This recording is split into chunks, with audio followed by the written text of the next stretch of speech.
tangan dan segera kita akan masuk dalam doa. Kurindu sabdamu. Kita menundukkan kepala dalam doa, kita menyatakan sekali lagi kerinduan kita kepada Tuhan.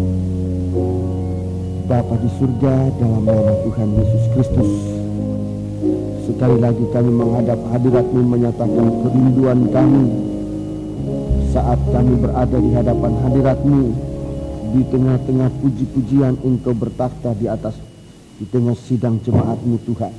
Dan kesempatan ini kami gunakan untuk menyatakan kerinduan kami akan firman-Mu yang memberikan kami kehidupan dan pertumbuhan rohani yang kuat untuk menuju kepada suatu keadaan sesuai sama seperti di Kau Tuhan.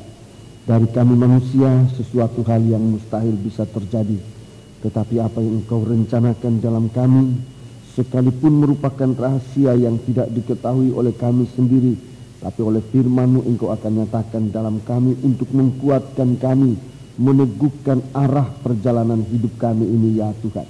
Terima kasih saat pemberitaan firman-Mu, biarlah Roh-Mu yang suci menguasai dan mempengaruhi seluruh kehidupan kami. Baik perhatian kami, cara kami mendengar firman-Mu untuk mengerti dan menjadi iman dalam hati kami, mengingatnya dan melakukan, dan di dalamnya kami benar-benar terpelihara. Kuasa-kuasa kegelapan yang mau mengganggu, menggoda kami, Tuhan, kami bersatu hati panggil nama Engkau buat usir dia. Di dalam nama Tuhan Yesus Kristus, segala setan kami ikat, kami perintahkan kamu semua dalam nama Yesus, pergi, darah Yesus yang berkuasa. Terima kasih Bapa, haleluya. Dalam nama Yesus kami sudah berdoa, haleluya, amin. Silakan duduk kembali saudara-saudara. Sidang jemaat yang dikasihi Tuhan, saya menyampaikan salam sejahtera. Selamat berbahagia dalam menerima sabda Tuhan dalam nama Tuhan Yesus Kristus. Dan kita sudah berada pada pertengahan bulan pertama tahun 1997. Rasanya waktu berjalan begitu cepat, saudara-saudaraku, dan semua penduduk dunia ini sedang bersiap-siap untuk sesuatu hal. Ada yang sesuatu hal yang dia rencanakan, tetapi ada juga sesuatu hal yang kita sendiri tidak mengetahuinya. Tetapi biarlah kita senantiasa menjaga, kita senantiasa berada dalam kesiapan, agar di saat-saat terjadi sesuatu hal, kita berada pada kondisi yang kuat dan sangat menguntungkan. Hanya di dalam firman Tuhan segala sesuatu yang menguntungkan itu bisa terjadi. Itu sebabnya sebagai nasihat saya ingin menyampaikan kepada kita sekalian agar jangan melepaskan diri dari firman Tuhan. Biar kerinduan yang kita nyatakan baik dalam nyanyian kita kepada Tuhan maupun dalam doa yang kita sudah panjatkan, saudara-saudaraku, akan tetap kita tingkatkan agar di waktu-waktu ini kita berada dalam kondisi yang benar-benar berjalan bersama Tuhan. Wahyu pasal yang ketiga. Wahyu pasal yang ketiga ayat 1 sampai dengan ayat yang ke-6. Dalam studi kita sudah mendengar ini. Tetapi pagi hari ini saya rindu untuk bersama kita masuk dalam penginjilan. Injil itu artinya hidup sehari-hari dengan firman. Firman yang kita praktekkan sehari-hari. Itu Injil. Bercerita dengan bercerita, firman yang menceritakan, firman yang bercerita tentang Yesus Kristus untuk hidup kita sehari-hari. Itu perlu studi untuk menguatkan iman kita. Bible study itu perlu untuk meneguhkan iman kita, untuk menumbuhkan rohani kita. Tetapi penginjilan juga perlu untuk kita praktek bersama Yesus dalam kehidupan sehari-hari. Mari kita akan baca secara keseluruhan lebih dahulu tentang ini. Pasal 3 ayat 1 sampai dengan ayat 6. Dan tuliskanlah kepada malaikat jemaat di Sardis, Iya. inilah firman Dia yang memiliki ketujuh roh Allah dan ketujuh bintang itu. Aku tahu segala pekerjaanmu, engkau ada nama. Iya, engkau punya nama. Engkau mendapat nama. Itu artinya dikenal, engkau ternama. Engkau ada nama, ini engkau ternama. Dikenal orang. Terus?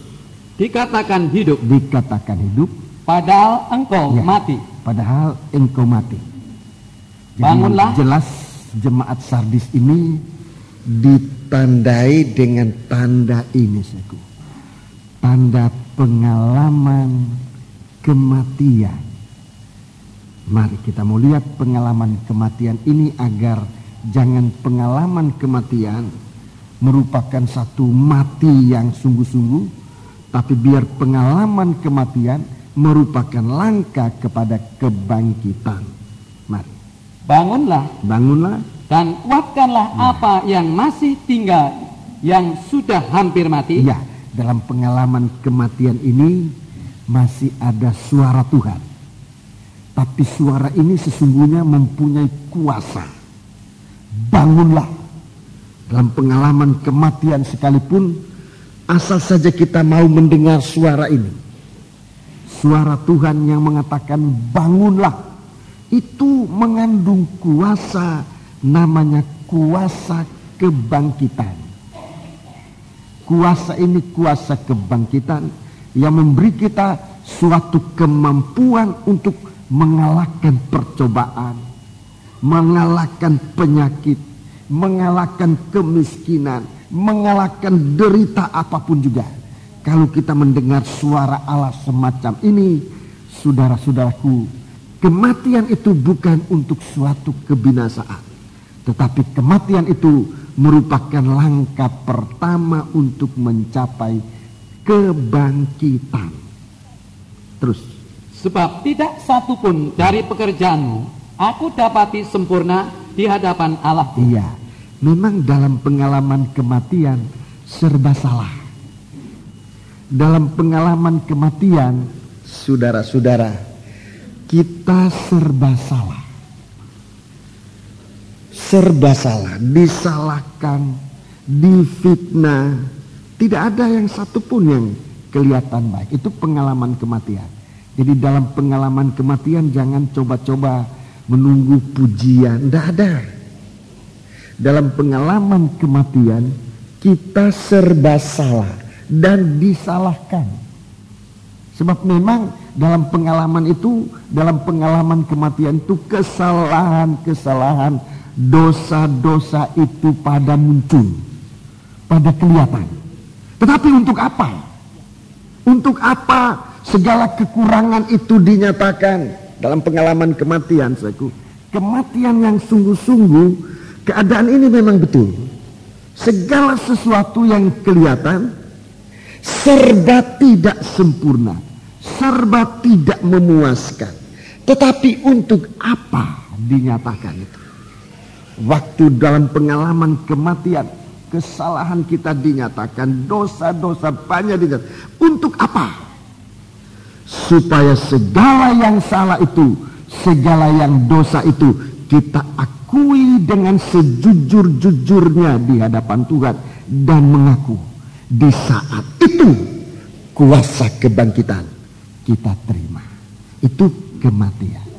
Jadi pengalaman kematian itu bukan hanya sengsara miskin, sengsara sakit, bukan.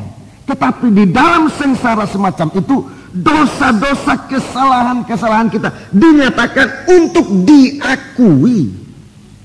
Kalau dalam pengalaman kematian kita hanya mengomel, kita hanya merengut, yaitu mati yang membinasakan, nanti malah binasa.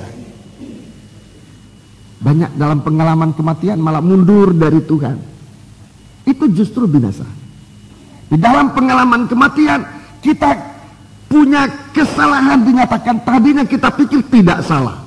Bahkan kita mungkin dipuji seperti orang ada nama.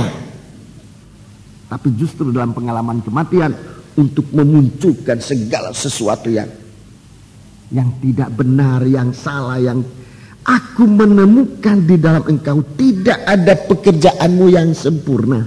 Yang tadinya kita dibombong-bombong, dipuji-puji, wah ini jemaat hebat, suka berkorban, rajin dan segala-segalanya. Ada di balik itu hal-hal yang tersembunyi, yang tidak bisa keluar waktu kita dipuji, waktu kita merasa ada nama, itu enggak keluar. Tetapi apa itu keluar atau tidak keluar, kalau namanya itu kekurangan, itu sangat mencelakakan. Itu sebabnya pengalaman kematian Tuhan izinkan buat seorang Kristen. Tuhan izinkan buat seorang Kristen. Waktu kita pikir kita berhasil, Tuhan tunjukkan ini kekurangan. Waktu kita dipuji orang, Tuhan tunjukkan ini kekurangan. Dan itu merupakan suatu kematian, suatu siksaan buat daging ini. Untuk apa Tuhan izinkan? Sekali lagi, supaya kita sadar dan mengaku di hadapan Tuhan. Di saat kita sakit, di saat kita difitnah, di saat kita dinyatakan serba salah, di saat itu kita menemukan titik-titik rawan yang bisa membawa kita kepada kehancuran. Untuk mendapat kesempatan memperbaikinya. Ulangi ayat 2 itu, saudaraku. Bangunlah ya, dan kuatkanlah apa yang masih tinggal, yang sudah hampir mati. Sudah hampir mati. Sebab pujian, saudaraku, pujian manusia belum tentu membawa kita kepada kehidupan. Justru di saat pujian, di saat kita kuat, Rasul Paulus katakan hati-hati supaya kamu jangan jatuh. Di saat aku kuat, kata Rasul Paulus, di saat itu sebetulnya berada pada titik lemah. Hati-hati, kata Rasul Paulus, supaya kamu jangan jatuh. Jadi memang suatu kebahagiaan untuk kita bisa menyadari tentang adanya izin Tuhan untuk kita mengalami suatu guncangan, adanya percobaan untuk kita bangkit di jalan tol yang lurus. Wah, itu sangat berbahaya itu. Bisa ngantuk dan bisa bahaya. Di jalan tol seringkali taruh hambatan-hambatan pluk. Maksudnya supaya bangun. Tetapi kita malah menghindari, kalau ada garis-garis itu malah menghindari ke pinggir. Ngantuk terus. Itu dibuat supaya bangun. Itu mendapat kuasa kebangkitan, membaharui kesadaran, kekuatan baru. Bangunlah, sebab tidak satu pun dari pekerjaanmu aku dapati sempurna di hadapan Allah. 3. Karena itu ingatlah, ya, bagaimana engkau menerima dan mendengarnya. Ya, dalam studi saya sudah sampaikan apa yang diterima dan didengar. Apa yang kita terima, kita dengar, itu adalah suara. Suara apa? Suara firman Tuhan. Kalau yang kita terima dan dimakan itu roti. Kalau kita terima dan dipakai itu pakaian. Tapi kalau terima dan dengar itu suara, perkataan, itu firman Allah. Terus turutilah dan bertobatlah. Ya, turutilah dan bertobatlah. Karena jikalau engkau tidak berjaga-jaga, ya, aku akan datang seperti pencuri, dan engkau tidak tahu pada waktu manakah aku tiba-tiba datang kepadamu. Iya, tidak berjaga, saudaraku, ini lengah dengan berkat. Berkat bisa bikin lengah orang. Lengah terus berkat, oh ini ibadah saya diterima Tuhan, doa saya diterima oleh Tuhan, saya orang baik, apalagi ada pujian, ini semua mengangkat-ngangkat kita. Ini lengah. berjaga, bertobat dari hal itu. Bertobatlah. Terus, tetapi di Sardis ada beberapa orang yang tidak mencemarkan pakaiannya. ya, beberapa orang yang tidak mencemarkan pakaiannya.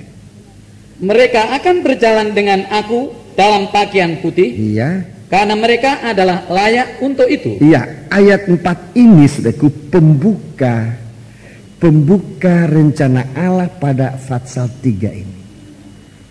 Tetapi di Sardis ada beberapa orang yang tidak mencemarkan pakaiannya. Mereka akan berjalan dengan aku dalam pakaian putih karena mereka adalah layak untuk aku. Dari ayat ini kita terbuka untuk melihat isi dari Fatsal 3 ini. Isi dari Fatsal 3 ini. Saya akan terangkan nanti, tolong baca ayat 5 dulu. Barang siapa menang, ia akan dikenakan pakaian putih yang demikian. Ya. Aku tidak akan menghapus namanya dari kitab kehidupan, melainkan aku akan mengaku namanya di hadapan Bapakku dan di hadapan para malaikatnya. Ya, jadi ini sampai kepada finish yang sangat baik. Diakui di hadapan Bapa, nama tidak dihapuskan. Ini benar-benar suatu kebahagiaan. Terus, siapa bertelinga, hendaklah ia mendengarkan apa yang dikatakan Roh kepada jemaat-jemaat. ya, siapa yang mempunyai satu telinga saja, satu telinga itu harus dipakai untuk mendengar firman. Apalagi kalau dua telinga. Kalau saja hanya punya satu telinga, seandainya hanya punya satu telinga, satu telinga itu pakailah untuk mendengar firman. Apalagi kalau punya dua telinga. Saudara-saudaraku, kita mendengar firman Tuhan untuk dengar-dengaran. Dua telinga. Puji Tuhan. Ya. Jadi inilah Fatsal 3 sebetulnya sekaligus dengan Fatsal 2. Kuncinya berada pada ayat 4 tadi. Berjalan dengan aku. Itu kunci Fatsal 2 dan Fatsal 3 ini lebih dijelaskan. Satu perjalanan indah. Satu perjalanan indah dengan Tuhan. Secara kita tidak sangka, mungkin kita katakan kebetulan, kesaksian suami istri tadi, kesaksian mereka juga mungkin tidak tahu mereka bersaksi tadi. Tetapi inilah satu gambaran, sedikit gambaran yang sangat lemah, sayup-sayup, samar-samar. Tetapi inilah sesungguhnya gambaran pengikutan kita kepada Tuhan. Sebagai Kristus sebagai mempelai laki-laki, kita mempelai wanita. Bagaimana bisa berjalan bersama? Ini sesuatu hal yang sangat rahasia. Ini sesuatu hal yang sangat rahasia. Bagaimana perjalanan seorang taruna, seorang teruna dengan seorang anak gadis. Saya teringat ayat ini jika ada saudara yang mengingat di kitab Amsal. Ini sesuatu yang sangat tidak dimengerti. Kitab Amsal, jika ada saudara yang menemukan sesuatu hal yang sangat tersembunyi, saudara. Ya, kita baca Amsal Fatsal 30. Amsal Fatsal yang ke-30. Jadi ini sesuatu hal yang sangat tersembunyi. Amsal Fatsal yang ke-30. Ayat 18 dan 19. Perhatikan di situ. Ayat 18 dan 19. Ada 3 hal yang mengherankan aku. Ya, ada 3 hal yang mengherankan aku. Mengherankan aku. Terus? Bahkan ada 4 hal yang tidak ku mengerti. Ada 4 hal. Hal yang keempat itu sudah tidak dimengerti. Ada 3 hal yang mengherankan. Tetapi sampai dengan hal yang keempat, aku sudah tidak mengerti. 3 hal itu sudah heran, ditambah yang keempat, 4 hal ini tidak ku mengerti. Padahal gampang. Padahal yang kita tidak mengerti ini sesuatu yang sangat simpel, yang sangat sederhana. Coba dengarkan. Yang pertama, Jalan Raja Wali di udara. ini kan simpel, ini kan sederhana. Masa ndak ngerti burung terbang di udara? Siapa yang ndak ngerti? Kalau burung terbang di dalam laut, itu heran itu. Tapi kalau burung terbang di udara, kok heran? Apanya yang heran? Coba kalau ada burung terbang, saudara dah heran. Ada burung terbang. Lihat apa kamu semua begini-begini. Lihat apa? Ada burung pipit terbang. Dia pikir ini orang gila ini. Burung terbang di udara heran. Tapi kalau Alkitab bilang heran, itu betul-betul heran, saudara. Jangan saudara pikir dia heran. Heran. Itu heran. Apalagi? Jalan ular di atas cadas. Jalan ular di tempat berbatu-batu. Memang jalannya ular di situ. Kalau ular jalan di jalan raya, habis hancur dia ditindis mobil. Dia jalan di jalan-jalan yang sulit, saudaraku, supaya dia selamat. Dia tidak mungkin jalan di jalan tol. Kalau ular jalan di jalan tol, ular bodoh itu. Tapi ular kan cerdik. Cerdiknya ular, dia berjalan di atas cadas. Ini rahasia, tapi saya belum bisa terangkan hari ini, akan terlalu panjang. Bagaimana ular kok mau jalan di cadas, di batu-batu gunung, kok tidak mau jalan tol? Karena ular itu cerdik. Kalau ular jalan di jalan licin, di jalan raya, di jalan yang enak-enak, itu ular bodoh. Tapi kita manusia suka jalan yang enak-enak. Ikut Tuhan mau enak-enak. Tuhan bilang, itu ular kok aku nggak ngerti. Sebetulnya dia sedang memberikan suatu kecerdikan. Kalau mau selamat, jangan jalan di jalan tol. Banyak anak-anak Tuhan mau ikut Tuhan, ikut jalan tol, jalan yang enak. Itu sebabnya banyak yang mau cepat-cepat tetapi akhirnya tidak nyampe. Ikut jalan di cadas itu menderita. Tapi cerdiknya ular, dia ambil jalan itu, tidak pernah ada ular kelindas mobil, sebab dia jalan di jalan ada apa ini? Batu cadas. Jalan salib, batu cadas ini jalan salib. Batu cadas ini jalan salib. Pinternya ular, saudara-saudaraku. Dan Tuhan katakan ini jalan untuk selamat. Jalan untuk selamat. Apalagi? Jalan kapal di tengah-tengah laut. Apalagi ini? Apanya yang heran? Kalau kapal di tengah laut, jalan di laut itu apanya heran? Bagaimana Saudara Thomas, kalau kapalnya jalan di jalan Tunjungan, heran nggak? itu kapal pakai ban, pakai roda.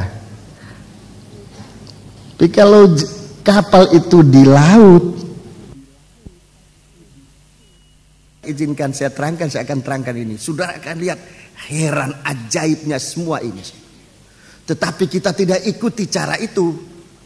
Di sini dalam Fatsal 3 ini, bagaimana kita berjalan dengan Tuhan. Bagaimana kita berjalan dengan Tuhan. Ada jalan yang heran yang kita tidak mengerti. Yang Tuhan buatkan bagi kita, tapi kita tidak mau ikut. Dan Tuhan heran melihat sikap dan ulah kita ini. Tuhan sediakan jalan, tapi kita pilih jalan kita sendiri. Jalan yang kita sangka menuju kepada kebahagiaan, tetapi kita tidak tahu bahwa di ujung jalan itu ada kehancuran. Sekarang mari, ini yang paling heran, ini yang aku sudah tidak mengerti. Kalau sudah sampai kepada yang keempat ini, jalan yang keempat ini, saudara-saudaraku, Penulis Amsal ini mengatakan, kalau yang satu ini aku tidak mengerti lagi. Bukan cuma heran, tapi aku tidak mengerti. Apa itu? Dan jalan seorang laki-laki dengan seorang gadis. Seorang pemuda dengan seorang gadis. Apanya yang heran? Tapi kalau Alkitab katakan ini sesuatu hal yang sangat mengherankan dan bahkan tidak ku mengerti. Ini benar-benar harus menarik perhatian kita untuk tahu jalan mana yang kita ikuti. Saya singkatkan lebih dulu supaya saudara tahu garis besarnya. 4 macam ini adalah Kristus dengan sifatnya. Jadi bagaimana kita mengikut Tuhan? Bagaimana kita mengikut Tuhan? Seperti seorang raja digambarkan dengan sifatnya raja wali, ya, burung raja wali. Ini gambaran dari Tuhan Yesus sebagai raja. Yesus dikatakan sebagai seekor ular. Itu dinyatakan di padang belantara, suatu dia digantung di atas tongkat. Tetapi waktu di Golgota, dia bukan lagi seekor ular, tetapi sudah dinyatakan dalam bentuk yang sebenarnya. Dia adalah seorang manusia yang menanggung kutukan dosa yang ada dalam manusia di atas kayu salib. Dia ikut jalan salib. Ini jalan yang dia ikuti. Ini jalan keselamatan. Ini batu cadas yang tidak disukai oleh manusia. Tetapi sebenarnya kalau kita berjalan pada batu cadas itu, kita manusia durhaka. Maafkan saya ungkapkan perkataan ini, tapi memang demikian keadaan kita. Kita bagaikan ular beludak, apalagi bangsa kafir. Nabi Yohanes mengatakan, hei kamu benih ular beludak, siapa mengajar kamu melarikan diri dari murka Allah yang akan datang? Jalan mana yang membawa kita kepada keselamatan? Tidak ada jalan lain. Jangan ikut jalan tol banyak kendaraan. Ikut cadas. Jalan cadas. Itu batu-batu tajam. Kerikil-kerikil yang merusak kaki, rasanya sakit. Jalan salib justru itu jalan aman buat kita. Jalan yang aman buat kita. Kristus dijadikan ular. Kristus dijadikan manusia terkutuk dan dia tersalib di atas kayu salib. Bagaikan seekor ular yang harus dikorbankan. Dia tunjukkan jalan. Kapal di tengah-tengah laut. Laut gambaran manusia yang fasik ini, yang gampang berombak, menimbulkan kekacauan dan sebagainya. Kapal di tengah-tengah laut. Kristus bagaikan kapal, terutama pada firman Allah. Sebagai firman Allah, Kristus datang dari surga. Firman Allah turun dari surga. Kapal kalau mau berlayar ada tujuannya dan ada maksudnya. Saudara-saudara, kalau dia datang dari surga, tentu dia membawa muatan perkara-perkara surga. Bagaikan kapal yang berlayar sekarang di tengah-tengah umat manusia. Dia cari apa? Cari pelabuhan untuk sandar, dan di pelabuhan itu dia akan bongkar muatan. Saudara-saudaraku, kita ini adalah, saya gambarkan sebagai sah bandar, penguasa pelabuhan. Tergantung kita. Kapal ini sekarang sedang sandar. Tergantung kita. Firman Allah sedang disampaikan. Yesus sebagai hamba yang datang ke dalam dunia ini mengangkut perkara-perkara indah dari surga. Tidak ada satu yang tidak indah di dalam Yesus. Sebab di dalam surga semua perkara indah. Itu yang dia angkut datang ke bumi ini. Dia berlayar di tengah-tengah laut. Manusia manapun juga, pelabuhan manapun yang terbuka bagi dia, dia datang dan dia sandar di situ. Kalau kita sebagai seorang, saudaraku, sebagai seorang sah bandar yang bijaksana, begitu kapal ini sandar, buka muatan kapal itu. Terima, diizinkan oleh Tuhan. Kuras sebanyak-banyak yang kita bisa mau keluarkan. Itu menjadi milik kita. Tapi banyak kali kapal ini sudah sandar.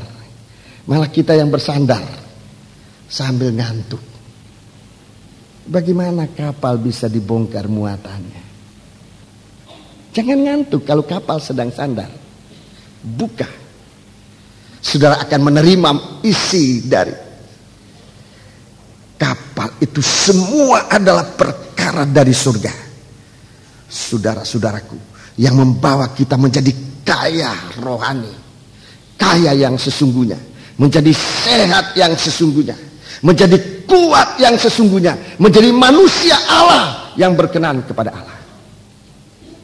Ini, jadi Yesus itu sebagai Raja, Yesus itu sebagai manusia yang sudah menanggung kutukan umat manusia bagaikan seekor ular.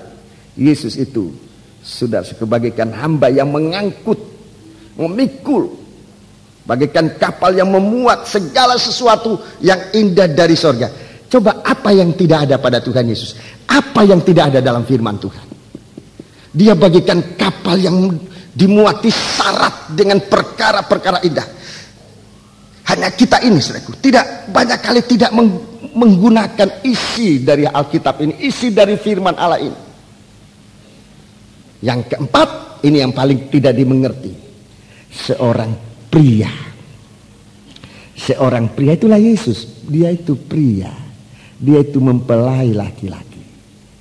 Dia itu mempelai laki-laki. Dia berjalan dengan seorang gadis. Untuk wanita, saudara-saudaraku, dalam Alkitab ini menggunakan istilah seorang gadis. Gadis artinya suci. Sucinya kita bukan suci dari sononya. Sucinya kita hanya hasil penyucian. Hanya disucikan, jangan lupa diri. Kalau kita ini sekarang oleh Tuhan dianggap sebagai seorang gadis, ini hanya karena kita disucikan.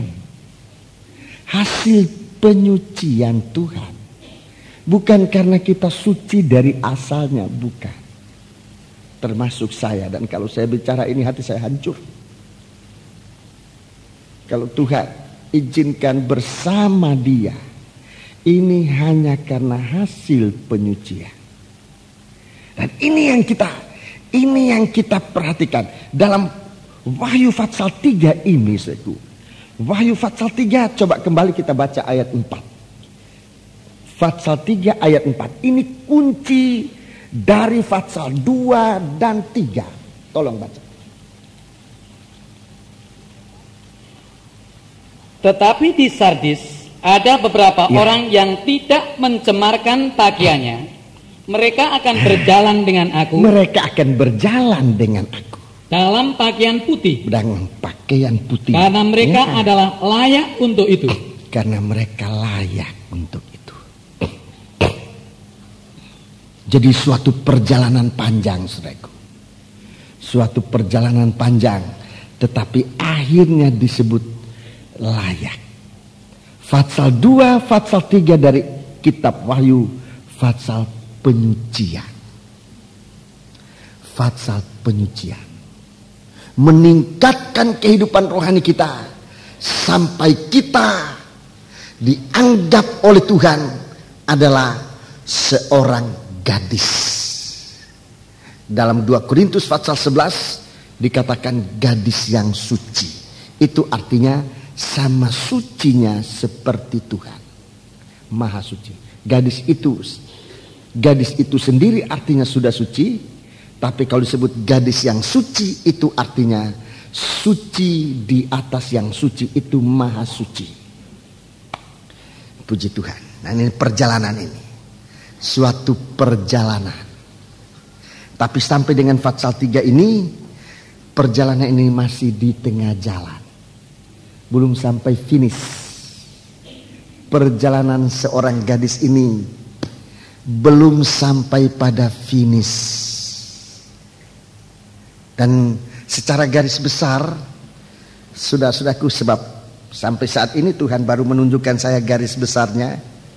Fatsal 2 dan Fatsal 3 ini kita lihat langkah-langkah perjalanan Yesus sebagai seorang laki-laki, dan kita jemaat bagikan seorang gadis yang layak berjalan bersama dia. Saudara-saudaraku, suatu pengakuan sang lelaki. Seorang lelaki disebutkan Kristus dalam 2 Korintus pasal 11 ayat 2. Seorang lelaki itu adalah Kristus. Bagaimana bahagianya kita kalau dalam perjalanan ini terdengar satu suara, mungkin hanya bisikan, engkau layak berjalan bersama aku. Itu suatu kebahagiaan luar biasa. Seandainya waktu itu kita lapar, rasa lapar itu pasti hilang. Mendengar perkataan ini, tidak dikasih makan, tidak dikasih uang, tidak. Mendengar perkataan ini, engkau layak bersama aku. Saya kira umpamanya kita harus memilih, disuruh memilih perkataan ini atau seonggok kekayaan, tetapi kehidupan itu dekat dengan neraka, bahkan bisa terguling masuk dalam neraka. Kalau kita pandai, kita akan memikir, kita akan memilih, saya sangat bahagia dengan mendengar pengakuan ini, engkau layak dengan aku. Padahal saudaraku, dalam keadaan tidak satu pekerjaanmu yang sempurna, dalam keadaan belum sempurna, tidak ada satu pekerjaanmu yang kutemukan sempurna. Ibadahmu belum sempurna, masih banyak bolosnya. Pelayananmu belum sempurna. Tadi saya menegur anak saya dalam pelayanan. Saya tidak puas melihat pelayanan itu. Sebagai seorang imam pemain musik, saya omelin dia di jalan, sepanjang jalan saya ngomel terus. Tapi dalam keadaan serba tidak sempurna, aku melihat pekerjaanmu tidak ada yang sempurna. Di saat itu masih saja ada suara. Dalam keadaan tidak sempurna ini Tuhan katakan, engkau layak berjalan bersama aku. Harusnya kita ini dibuang. Itu yang harusnya. Harusnya pelayanan kita di stop oleh Tuhan. Sebab tidak benar, tidak sempurna. Harusnya di stop. Harusnya diturunkan. Harusnya tidak diizinkan lanjut. Tapi lihat, kasih Allah itu besar. Tuhan masih melihat sesuatu di dalam kita. Mereka adalah layak untuk itu. Layak untuk berjalan bersama dengan Tuhan. Kita hanya dilayakkan oleh Tuhan. Hanya dilayakkan. Sebenarnya kita tidak layak. Sebab tidak ada yang sempurna. Pelayanan kita tidak sempurna, ibadah kita tidak sempurna. Banyak pula perbuatan-perbuatan yang menyakitkan hati Tuhan. Tapi pagi hari ini perkataan ini tetap terdengar. Mereka itu layak. Jemaat Sardis.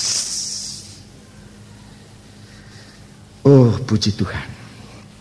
Jadi ini tengah-tengah perjalanan, suatu hiburan Tuhan berikan. Dulu kepada jemaat Sardis, sekarang kepada kita. Engkau layak. Dilayakkan oleh Tuhan. Gunakan kesempatan ini, saudara-saudara. Kalau tadinya sudah mundur terlalu jauh, kembali.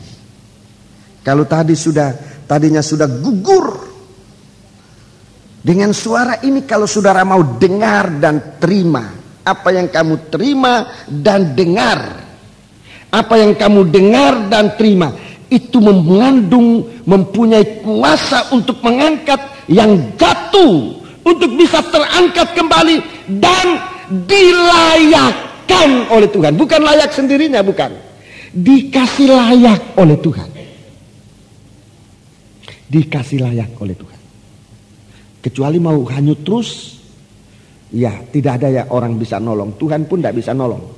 Kalau saudara mau hanyut terus, mau jatuh terus, mau terus lebih hari lebih dalam kejatuhan, tidak ada yang bisa nolong. Tuhan pun tidak bisa nolong. Suara Tuhan datang. Mari kita lihat Fatsal 2 dan Fatsal 3, suatu perjalanan dengan Tuhan. Suatu perjalanan dengan Tuhan. Dari awal sampai pada akhirnya menjadi mempelai wanita. Ini perjalanan dengan Tuhan.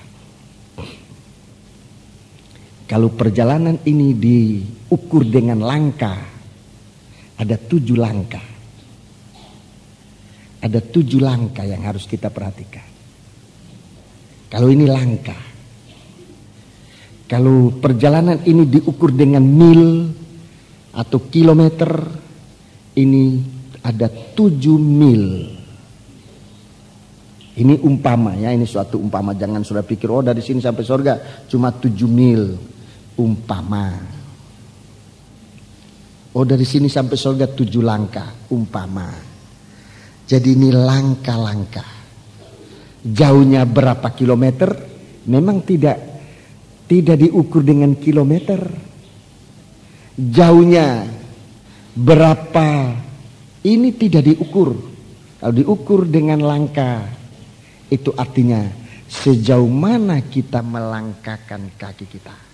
Mau ikut Tuhan sampai pada langkah yang terakhir. Langkah pertama, ikuti Fatsal 2 ya. Langkah pertama, Tuhan bicara tentang langkah pertama atau mil pertama. Tuhan bicara tentang kasih mula-mula. Ini yang pertama. Mau ikut Tuhan, mau melayani Tuhan, langkah pertama ini harus kita perhatikan.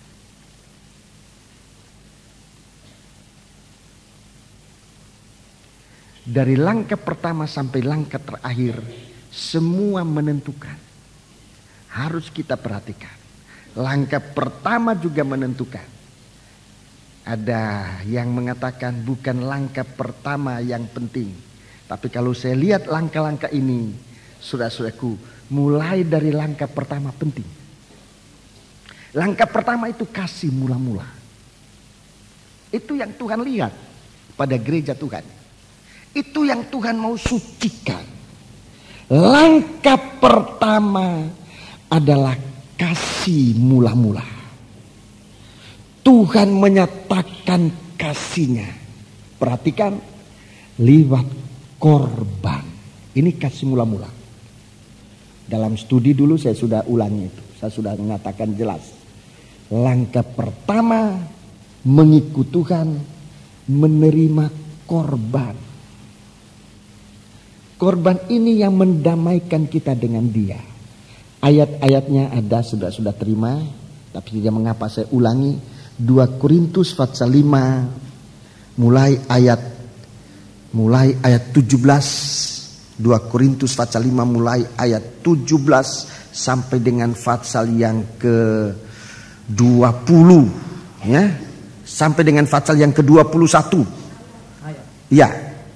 Fatsal 5 ayat 17 sampai dengan ayat yang ke-21.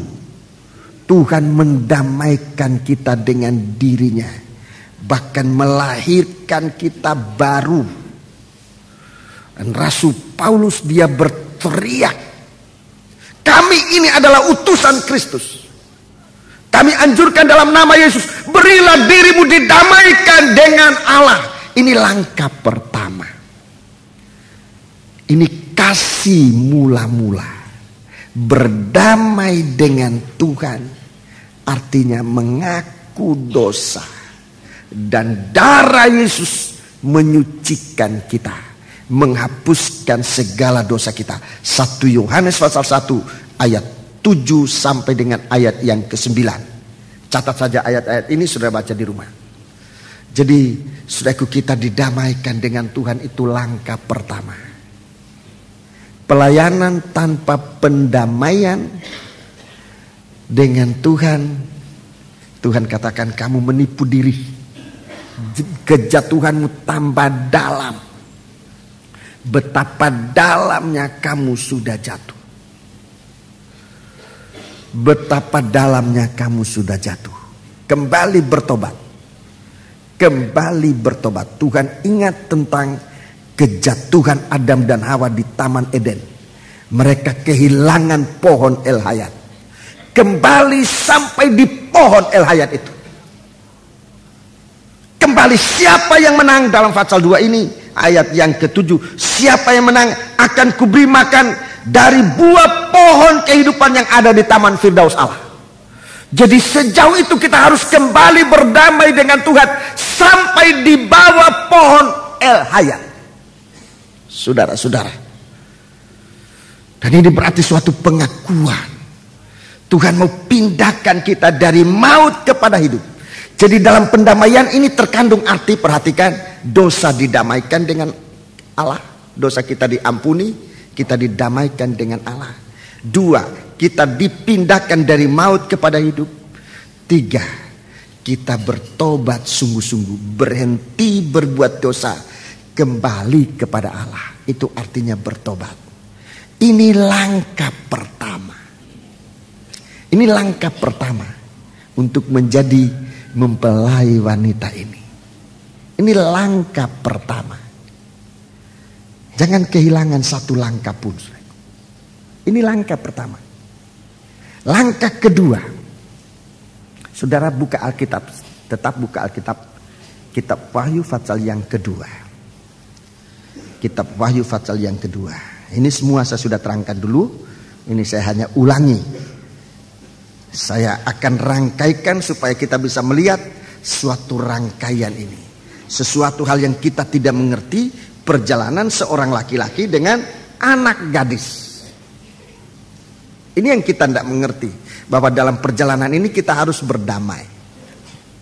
Berdamai dengan dia. Berdamai, kita sebagai seorang gadis berdamai dengan laki-laki ini. Namanya Yesus Kristus. Laki-laki itu namanya Yesus. Saudara baca itu dalam 2 Korintus 11 ayat 2. Baca di rumah. 2 Korintus 11 ayat 2. Sampai di rumah baca kembali ya.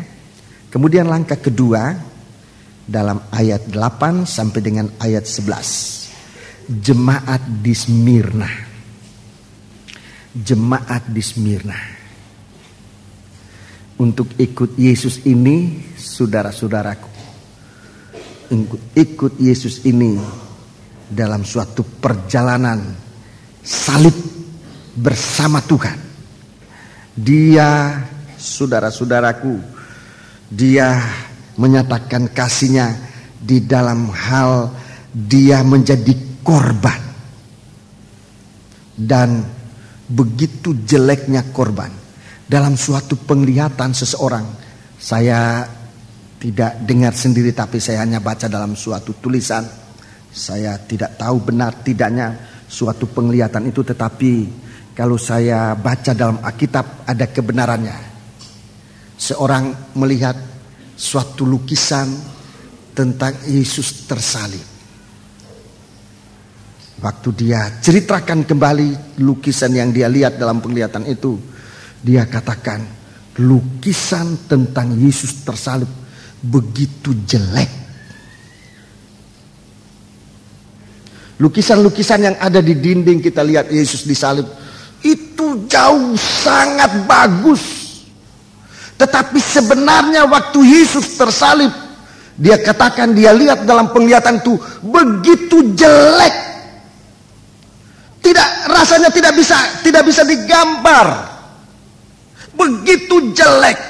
Tapi kalau kita baca dalam Yesaya pasal 53, memang begitu jelek waktu dia dalam sengsara itu. Begitu jelek. Sampai tidak bisa dipandang. Sampai dia tidak bisa dilihat. Dan tidak ada hati orang yang untuk tertarik. Kalau dia melihat Yesus yang tersalib itu, tidak ada orang tertarik akan dia. Jemaat Smyrna, saudaraku, jemaat Smyrna berjalan dengan seorang lelaki yang menyatakan kasih ini. Dia menjadi jelek untuk mengindahkan kita. Dia menjadi miskin untuk membuat kita menjadi kaya. Saudara-saudara, dia begitu jelek. Kita lihat saudaraku jemaat Smyrna dalam perjalanan ini. Bagaimana berjalan dengan orang sejelek semacam ini? Bagaimana anak gadis kalau berjalan dengan seorang pemuda jelek? Goyah? Goyah? Bagaimana istri berjalan dengan seorang, wah ini suami saya kok jelek. Satu waktu saya punya pengalaman itu. Punya pengalaman. Itu waktu saya pengalaman kematian. Saudara-saudaraku, saya antar istri saya ke kapal. Dia mau datang ke Surabaya. Saya waktu itu tidak bisa ke Surabaya, tapi istri saya rindu ke Surabaya. Saya antar. Uang yang ada itu-itunya. Itu pun dapat berkat mendadak. Hanya cukup untuk tiket. Saya antar ke kapal. Untuk antar barang, pikul, saya tidak suruh kuli. Sebab kalau saya bayar kuli, saya tidak bisa kembali ke Manado naik mobil. Dari Bitung saya harus jalan kaki. Jadi ya uang itu-itunya, barang apa saja yang dia suka bawa, saya pikul sendiri. Dari atas bawah sampai di atas kapal, cari tempatnya. Dulu susah sekali dapat tempat. Waktu saya pamit, istri saya cium saya. Saya mau pergi Pak, tinggal baik-baik. Saya bilang selamat jalan. Saya nggak tahu apa yang terjadi di kapal. Orang tanya, itu tadi siapa kok cium kuli-kuli?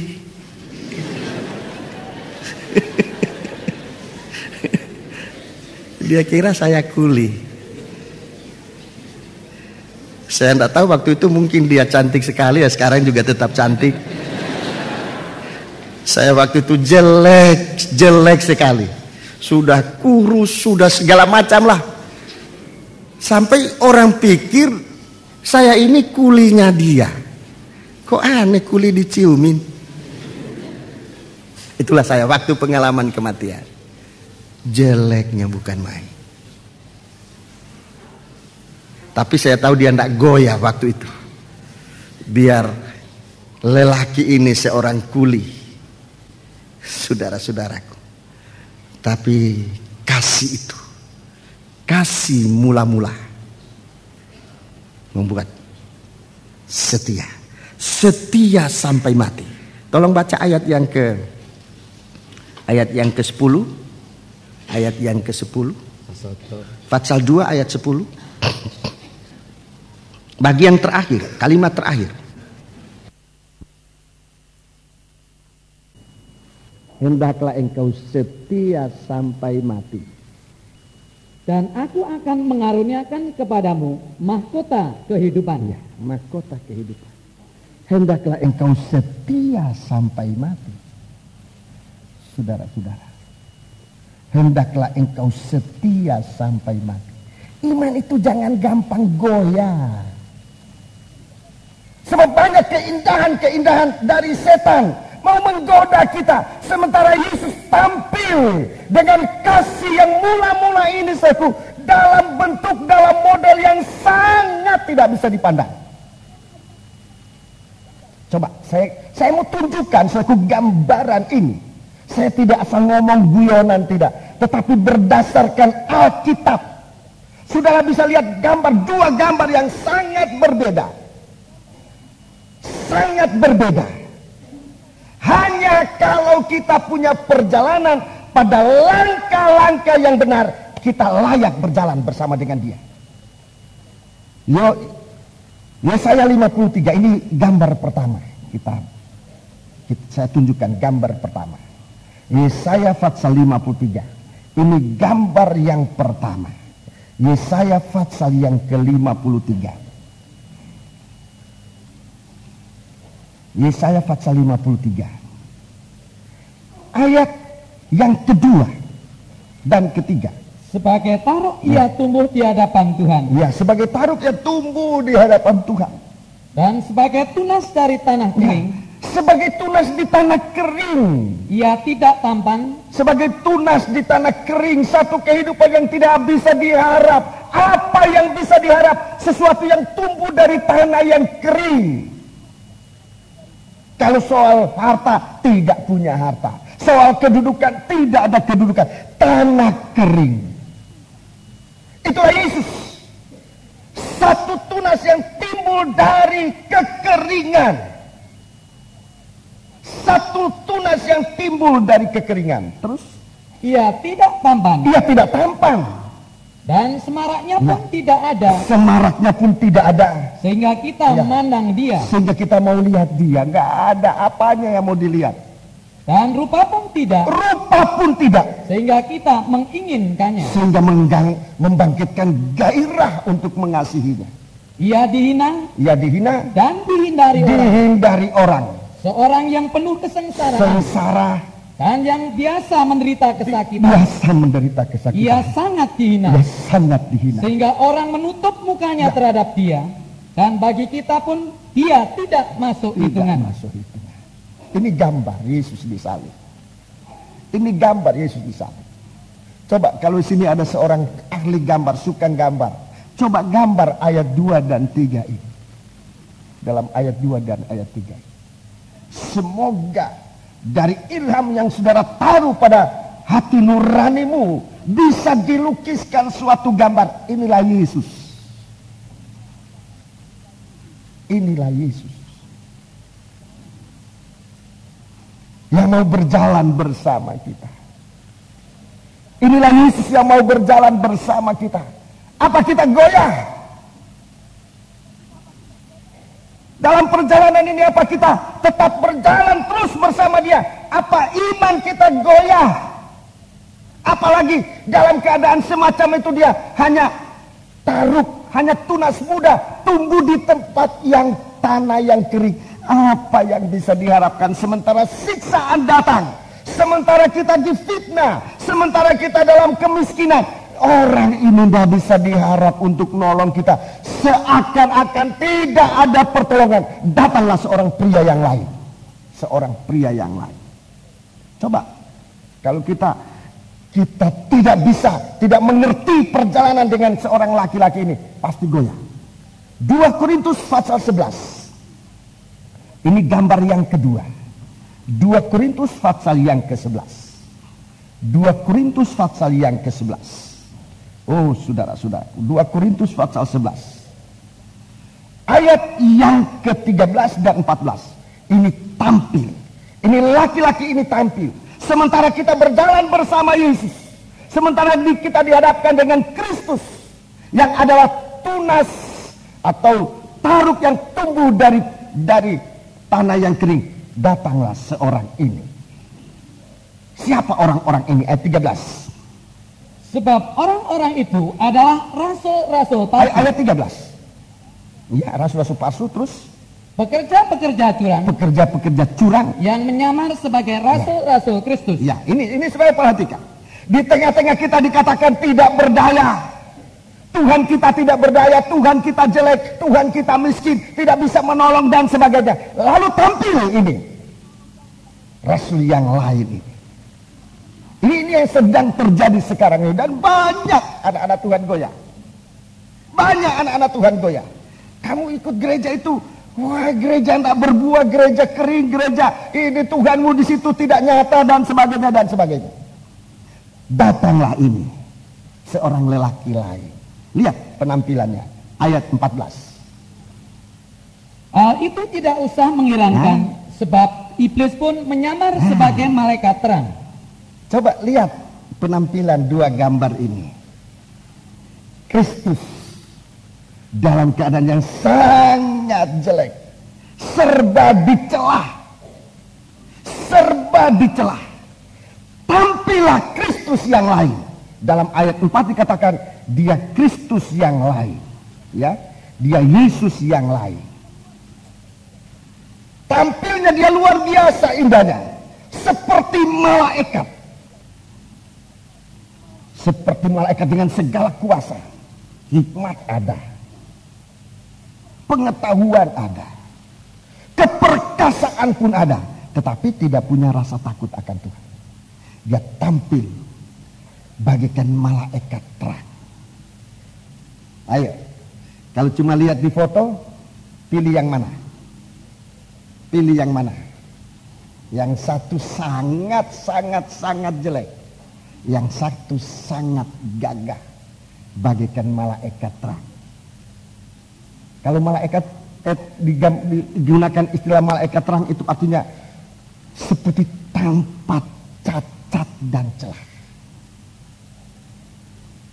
Ayo, dua pemuda ini, gadis-gadis pilih yang mana? Kira-kira aja, ini kan cuma gambaran, pilih yang mana? Yang gagah?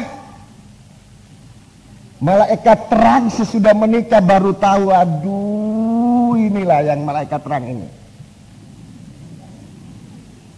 Dia punya keperkasaan yang mukul, dia punya pengetahuan yang nipu. Yesus dilemparkan jauh. Dalam perjalanan iman goyah, jemaat Smyrna dinasihati oleh Tuhan, kamu lebih baik setia sampai mati. Setia sampai mati. Iman jangan goyah. Dalam percobaan bagaimana? Coba ingat-ingat waktu percobaan, apa kira-kira goyah? Kalau tawaran iblis, ayo jangan ikut ajaran itu, ajaran mempelai. Tidak ada bukti. Jelek itu. Ini loh, lihat. Yang ditampilkan ini memang indah. Kelihatan indah, kelihatan hebat. Tetapi Rasul Paulus mengatakan, hal itu tidak mengherankan. Hal itu tidak mengherankan. Amsal Sulaiman, dia katakan, kalau kita ikut Yesus yang tampil jelek ini, itu yang mengherankan. Ikut malaikat terang, itulah setan itu. Rasul Paulus katakan tidak heran. Tidak heran. Tidak mengherankan. Kalau kita ikut Yesus, saudara-saudaraku, dengan setia, kita hidup dalam keheranan, dalam keajaiban. Kita memasukkan kehidupan kita di dalam Dia. Yesus yang lahir bagimu. Hari ini telah lahir bagimu seorang anak laki-laki. Namanya ajaib. Namanya heran. Saudara-saudara, kalau kita sampai rela harus meninggalkan segala perkara untuk berjalan bersama Yesus, heran. Mengherankan. Para siswa, bagaimana? Di antara mereka banyak yang sarjana. Banyak sarjana. Semua sudah kerja. Sarjana sudah kerja di antara mereka.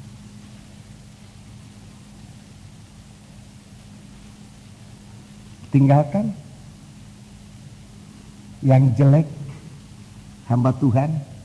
Dulu saudara pakai dasi naik sedan sebagai, sekarang pakai dasi jalan kaki pikul gitar. Bagaimana? Menyesal? Menyesal? Tidak menyesal? Menyesal? Enggak menyesal. Dua gambar ini. Taruk yang sangat mudah tumbuh dari tanah kering dengan malaikat terang. Ayo. Tapi kalau kita goyah, kita tidak layak berjalan bersama dengan Dia. Tidak layak. Kalau saudara mundur, tidak layak. orangku yang mundur, aku tidak berkenan. Jangan goyah. Ibrani 10. Orangku yang goyah, aku tidak berkenan. Saudara lihat saya.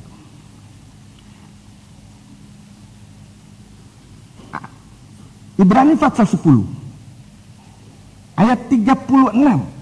Jadi setia sampai mati. Setia sampai mati. Seberapa lama sih mau mati ini? Sampai mati ini seberapa lama? Coba dengar. Sebab kamu memerlukan ketekunan, supaya sesudah kamu melakukan kehendak Allah, kamu memperoleh apa yang dijanjikan itu. 37. Sebab sedikit, bahkan sangat sedikit waktu lagi. Hanya sedikit waktu. Berjalan bersama gambar yang jelek ini hanya sedikit waktu. Hanya sedikit waktu. Terus? Dan ia yang akan datang sudah akan ada tanpa menangguhkan kedatangannya. 38. Tetapi orangku yang benar akan hidup oleh iman. Dan apabila ia mengundurkan diri, maka aku tidak berkenan kepadanya. Orang yang goyah itu Tuhan tidak berkenan.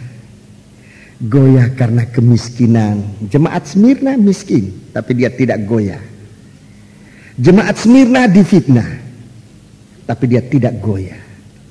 Jemaat Smyrna dimasukkan dalam penjara, tapi dia tidak goyah.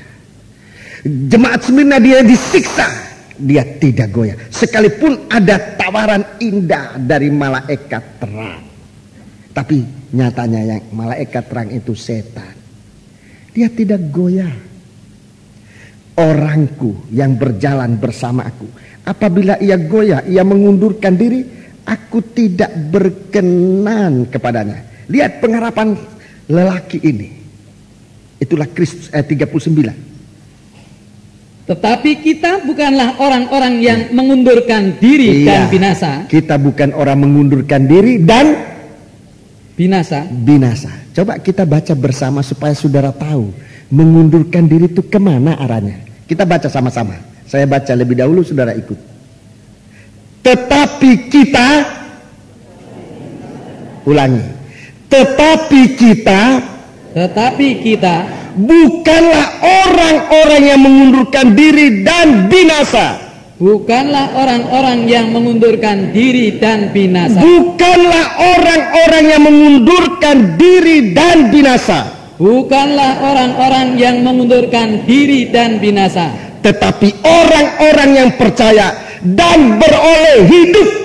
Tetapi orang-orang yang percaya dan yang beroleh hidup. Tetapi orang-orang yang percaya dan beroleh hidup. Tetapi orang-orang yang percaya dan yang beroleh hidup. Ini kita. Ini langkah kedua. Ini langkah kedua. Jangan goyah. Apapun tawaran. Saudara-saudaraku. Jangan goyah. Jangan goyah. Ini langkah-langkah yang diikuti, yang dilewati dalam mengikut Tuhan. Tawaran-tawaran ini. Ancaman-ancaman ini. Tetapi jangan goyah. Kita kembali Wahyu pasal 3. Pasal 2. Wahyu pasal 2. Langkah ketiga. Langkah ketiga. Ini langkah yang ketiga. Langkah ketiga. Ayat 12 sampai 17. Ayat 12. Ayat yang ke-13. Aku tahu di mana engkau diam, yaitu di sana, di tempat takhta iblis, dan engkau berpegang kepada namaku. Pada namaku. Dan engkau tidak menyangkal imanmu kepadaku, juga tidak pada zaman Antipas, saksiku yang setia kepadaku, yang dibunuh di hadapan kamu, di mana iblis diam. Ya, terima kasih. Ini yang ketiga, langkah ketiga. Engkau tidak menyangkal iman. Engkau tidak menyangkal iman. Engkau tidak menyangkal iman. Ini yang ketiga, ya, langkah ketiga. Engkau tidak menyangkal iman. Engkau tidak menyangkal iman. Sampai pun pada saat harus menghadapi ancaman bunuhan. Ini yang pertama. Yang bisa membuat orang gugur dari iman, menyangkal iman. Tadi iman jangan goyah. Saudaraku, iblis tidak berhenti hanya menggoyangkan. Kalau iman sudah goyah, dia sekarang mau gugurkan iman itu. Itu langkahnya iblis. Ini laki-laki yang lain, mau gugurkan iman dengan ancaman, dengan keganasan. Saudara-saudara, menggugurkan iman. Dalam berita-berita orang-orang mati syahid di akhir zaman yang diedarkan, saya hampir tiap bulan terima itu edaran itu. Hampir tiap bulan saya terima itu pengalaman orang-orang mati syahid. Dari antara itu pernah saya membaca di satu negara di mana orang-orang tidak boleh berbakti kepada Tuhan Yesus Kristus, dilarang dengan ancaman. Dan orang-orang Kristen di situ mereka berbakti sembunyi-sembunyi. Mereka berbakti sembunyi-sembunyi. Dan kebaktian itu diincar terus, dicari oleh mata-mata.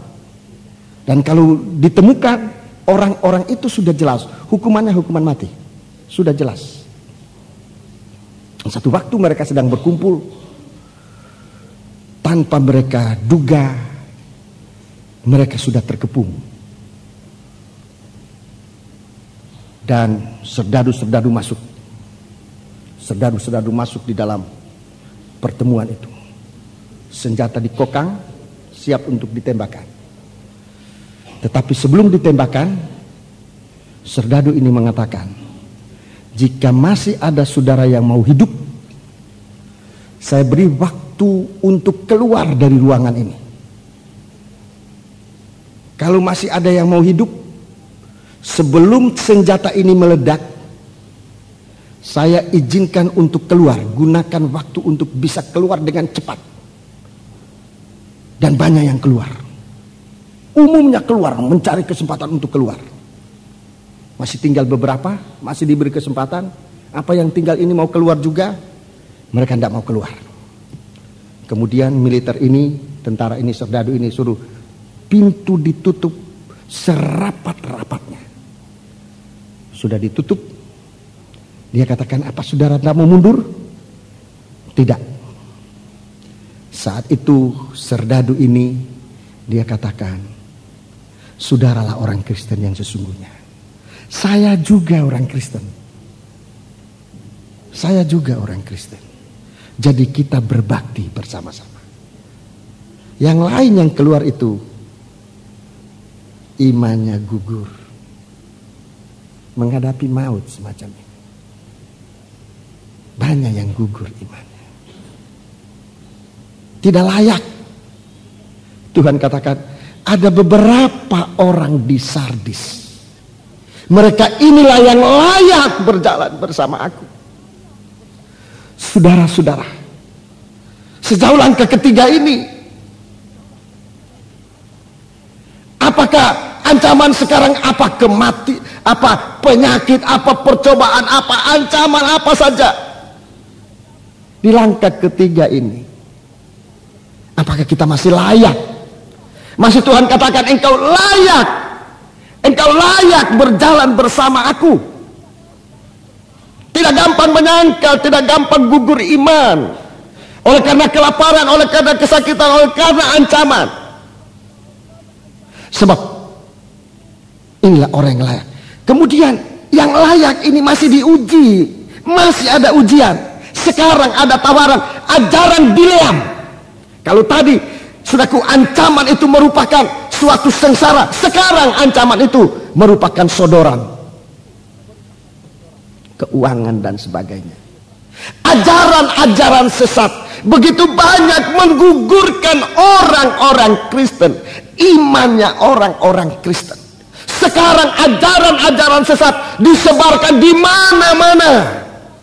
Apakah masih ada orang Kristen tetap berpegang teguh pada ajaran Tuhan yang membangkitkan, menguatkan iman atau tidak? Ini langkah ketiga untuk menjadi mempelai wanita. Saya ulangi, nomor 1, pertama, menerima kasih mula-mula. Kedua, langkah kedua, iman jangan goyah. Langkah ketiga, iman jangan gugur. Iman jangan gugur. Saudara lihat, kalau iman tidak gugur, setan bukan setan. Kalau dia berhenti di situ, tidak gugur, sekarang dia buat cara yang lain. Ayat yang ke-20, jemaat Tiatira, ayat 18 sampai 19 sampai 29. Ayat 20, baca. Tetapi aku mencela engkau karena engkau membiarkan wanita Isabel yang menyebut dirinya Nabiah mengajar dan menyesatkan hamba-hambaku supaya berbuat zina dan makan persembahan-persembahan berhala. Ya, ini yang langkah yang keempat. Ini langkah yang keempat. Jangan sesat. Jangan sesat. Ini yang Tuhan mau lihat. Kita berjalan bersama Tuhan ini. Jangan sesat. Itu artinya jangan tinggalkan Tuhan. Oleh karena ajaran-ajaran yang lain, jangan tinggalkan Tuhan.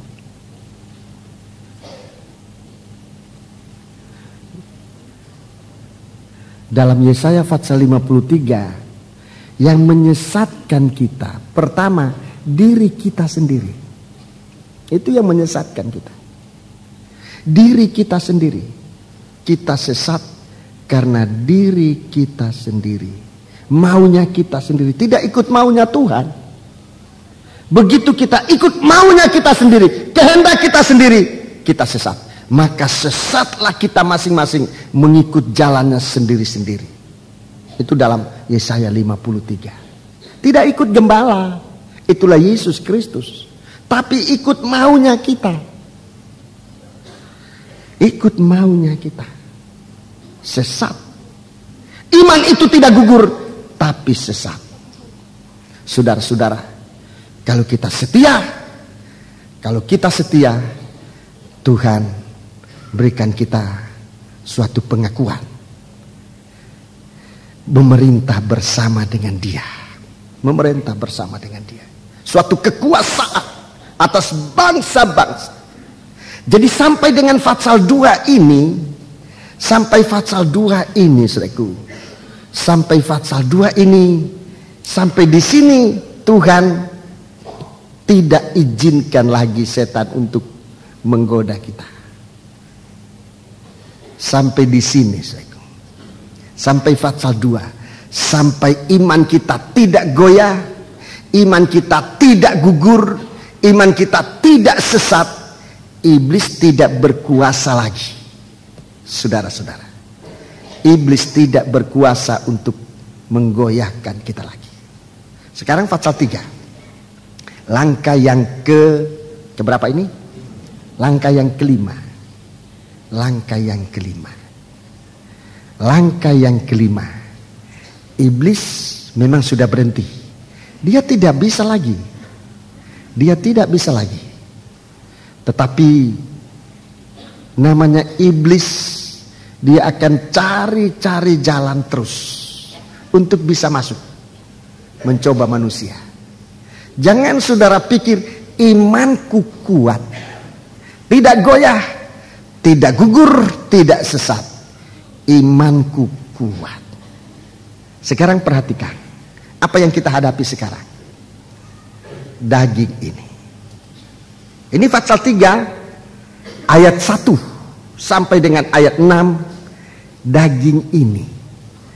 Di dalam mulai pasal 3 ini, kita dikatakan menjadi milik.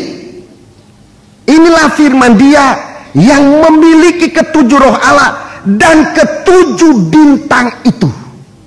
Jadi orang yang lulus dari ujian sampai langkah 4 ini, itu bintang. Itu bagaikan bintang-bintang. Saudara-saudara, dia bagaikan bintang. Dalam Filipi pasal 2 dikatakan bintang itu harus berpegang pada firman kehidupan, kalau tidak gugur.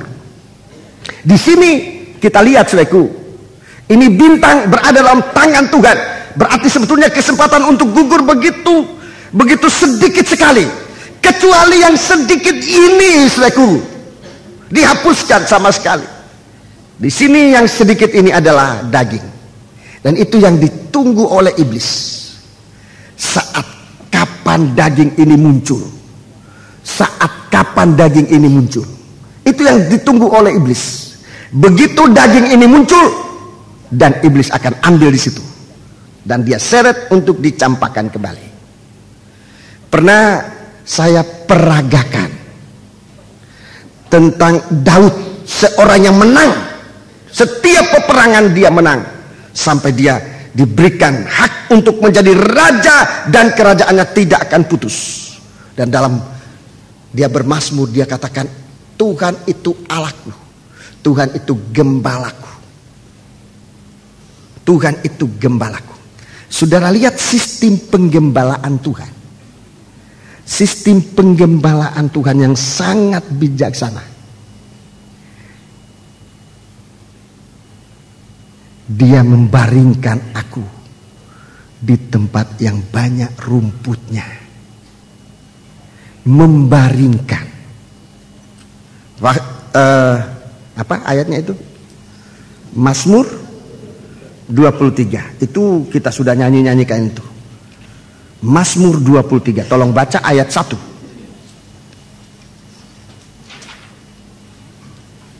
Tuhan adalah gembalaku, takkan kekurangan aku. Perhatikan ayat 2. Ia membaringkan aku di padang yang berumput hijau. Iya.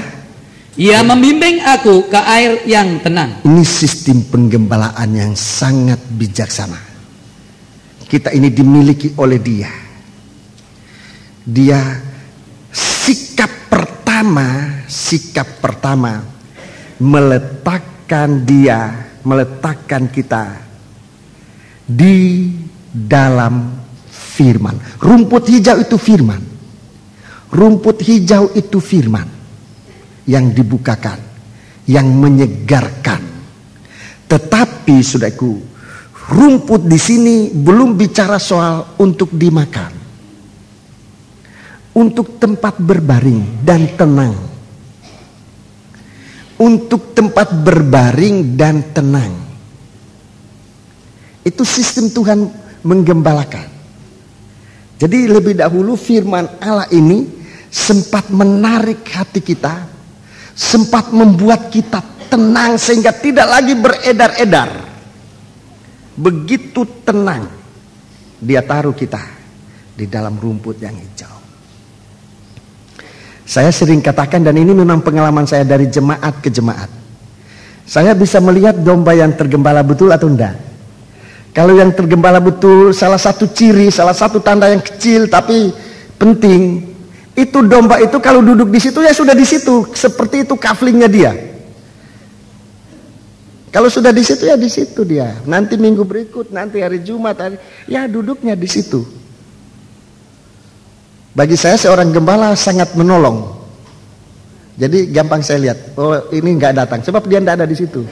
Ada satu saudara coba-coba, mari kita kacaukan ompong. Dia duduk di sini, lain kali duduk di mana. Ya dia pikir suatu guyonan, tapi akhirnya dia memang hilang sungguhan. Hilang, belum pulang-pulang. Tapi saya masih menanti dia pulang.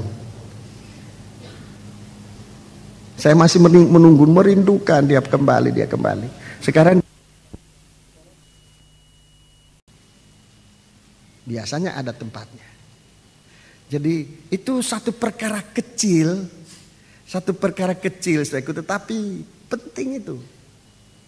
Saya langsung lihat, nama-nama saudara saya belum bisa hafal. Entah kapan sampai saya bisa hafal itu tidak tahu. Ada yang karena sama, ada yang karena sulit nyebutnya.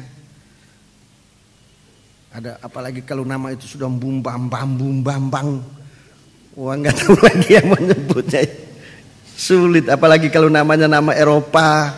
Wah, saya tidak bisa nyebut itu. Sulit. Ada yang mukanya ingat namanya lupa. Ada yang lu ingat namanya mukanya tidak tahu. Ada yang ingat mukanya namanya lupa. Lain kali dia Yakub saya bilang Om Yohanes. Lupa. Tapi dengan penggembalaan. Tuhan menempatkan kita di dalam firman. Tergembala. Untuk apa tergembala ini? Untuk apa kita ditaruh di tempat yang banyak rumputnya? Kita bagaikan disembunyikan oleh Allah. Dibaringkannya aku di tempat yang banyak rumput. Manusia pertama jatuh dalam dosa. Manusia pertama jatuh dalam dosa. Dia lari ke sana kemari. Akhirnya dia bersembunyi di antara rerumputan. Di semak-semak duri. Saudara-saudara. Tapi dia tidak tergembala. Waktu Tuhan panggil dia malah ketakutan. Sebab dia tidak tergembala. Dia coba untuk menenangkan dirinya sendiri. Dia coba untuk menggembalakan dirinya sendiri. Tidak mampu. Jangan coba-coba. Jangan coba-coba. Seekor domba tidak bisa menggembalakan dirinya sendiri. Hanya satu kebutuhan gembala, kebutuhan domba. Hanya satu yang dibutuhkan oleh seekor domba. Apa? Apa yang dibutuhkan oleh seekor domba? Apa yang dibutuhkan oleh seekor domba? Apa? Rumput hijau. Betul? Betul? Salah. Yang paling dibutuhkan oleh seekor domba hanya satu. Itulah gembala. Sangat tidak bijaksana kalau kita mengatakan tidak perlu digembalakan. Sangat tidak bijaksana.